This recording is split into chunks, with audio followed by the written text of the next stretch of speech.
Year 1347 से लेकर year 1351 तक के बीच एक पेंडेमिक फैली थी। इसका नाम था ब्लैक डेथ।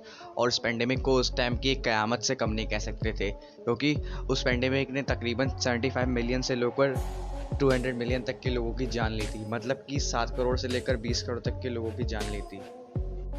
तो यार इस वीडियो में मैं कुछ इसी तरीके के 8 टॉपिक डिस्कस करने वाला हूँ, जो कि हमारी इस दुनिया के लिए, हमारी मानव जाति के लिए, हमारे लिए भविष्य में खतरा साबित हो सकते हैं। और ये भविष्य मेरा मतलब आने वाले 200-300 सालों से नहीं, बल्कि आने वाले कुछ ही सालों से है। और ये सारी स्टीफन हॉकिंस तथा दूसरे ग्रेट साइंटिस्ट की प्रेडिक्शंस हैं। तो यार मैं वीडियो शुरू करता हूँ।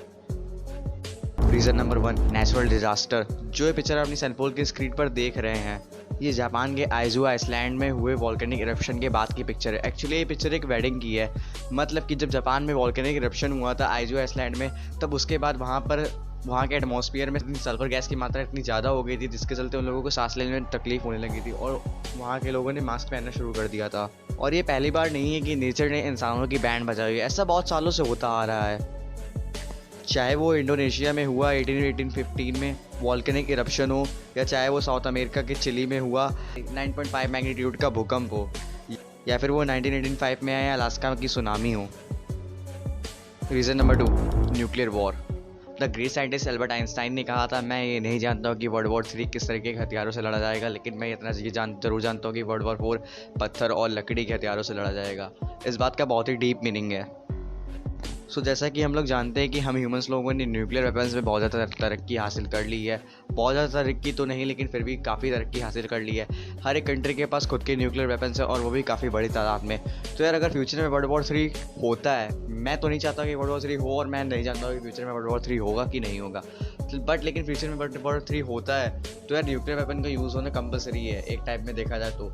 और ये हम लोग की इंसानियत के लिए काफ़ी बड़ा खतरा साबित हो सकता है भविष्य में, क्योंकि हम लोग जानते ही हैं जापान के नागासाकी और हिरोशिमा में न्यूक्लियर बॉम्ब का क्या असर हुआ था। और अब तो प्रेजेंट टाइम में हर एक कंट्री के पास अपने खुद के न्यूक्लियर बॉम्ब है। सो यार काफ़ी बड़ा युद्ध होगा।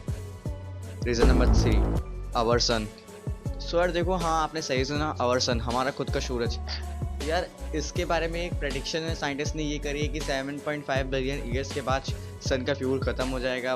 वो या तो एक्सपैंड होना शुरू हो जाएगा, जिसमें वो रेड जायंट में चेंज हो जाएगा, या फिर वो हर एक स्टार है, और हर एक स्टार कभी ना कभी तो मरता ही है। तो यार वो कभी ना कभी तो मर ही जाएगा। लेकिन तब तक हम ह्यूमंस लोग तो अपना अर्थ छोड़ चुके होंगे। मे बी फ्यूचर है, पॉसिबल हो सकता है। सो यार देखते हैं। तो यार इसी तरीके से हम लोग का सूरज भी हम लोग के लिए खतरा साबित हो सकता है फ्यूचर में। सबसे पहले तो वो यार वीनस को निकलेगा, फिर मरकरी, अर्थ, सैटर्न, एक्सेट्रा एक्सेट्रा, सारे प्लैनेट उसके अंदर चले जाएंगे। लेकिन डरने की बात नहीं है, ये कुछ साइंटिस्ट की प्रेडिक्शन है फ्यूचर में। Reason number 4, global pandemic. मुझे इसके बारे में ज़्यादा बताने की ज़रूरत तो है नहीं आप लोगों को। आप लोग जानते हैं प्रेजेंट टाइम में इंडिया, अदर कंट्रीज़ का क्या हाल है ग्लोबल पैंडेमिक चलते। जो ग्लोबल पैंडेमिक फैली है प्रेजेंट टाइम में, आप लोग जानते हैं क्या है वो। और या तो बस यही एक रीज़न है कि हम लोग वायरस के लिए तैयार नहीं रहते हैं। मतलब कि वायरस का हम लोग ट्रीटमेंट कर सकते हैं, बट उसका क्योर हम लोग के पास हमेशा नहीं रहता है। तो यार जैसे जैसे कोई नया वायरस क्रिएट होता है, उसके बारे में हम लोग पता करते हैं, फिर उसका क्योर बनाने की कोशिश करते हैं। जैसे रशिया ने इस प्रेजेंट टाइम में वैक्सीन बना ली है कोरोना की। सो यार बस यही बात है, ग्लोबल पैंडेमिक हम लोगों के लिए काफ़ी बड़ा खतरा हो सकती है। जैसे कि पास्ट में आपको पता ही है ब्लैक डेथ ने क्या करा था अफ्रीका के यूरेशियन में। 20 करोड़ लोगों की मौत हुई थी। ये छोटी मोटी मौत थोड़ी थी यार। ये हम लोगों को इन पेंडेमिक्स के लिए भी फ्यूचर में तैयार रहना चाहिए। Reason number 5, artificial intelligence. अगर आप जब एआई का नाम सुनते होंगे, सबसे पहले आपके मन में आता होगा एलेक्सा, गूगल, अमेजोन के सब सॉफ्टवेयर्स। सो यार ये एआई हैं, ये लोग बेसिक एआई हैं, ये अभी एडवांस नहीं है। जो फ्यूचर में एआई आने वाले हैं वो काफ़ी एडवांस होंगे। जो टोनी स्टार्क का जार्विस है, क्या पता उससे भी ज़्यादा एडवांस हो।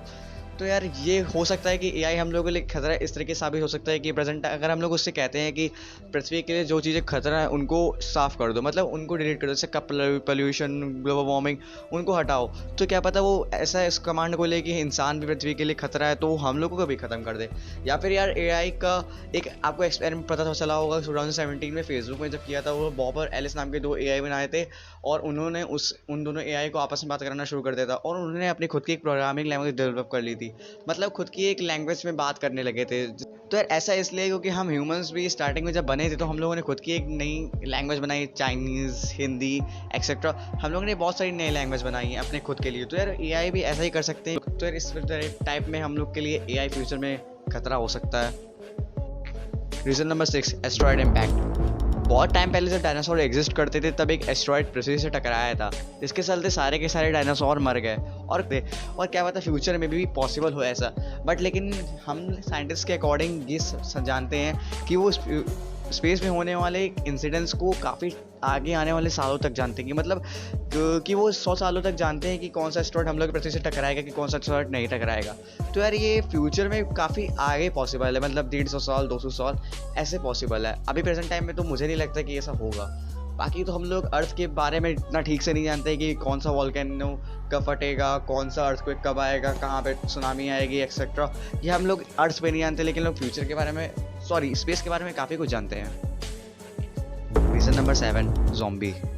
आप CDC की ऑफिशियल वेबसाइट पर देख सकते हैं कि उन्होंने ज़ॉम्बीज़ का जिक्र किया हुआ है। और यार एक प्रेडिक्शन है, पता नहीं फ्यूचर में होगा कि नहीं होगा।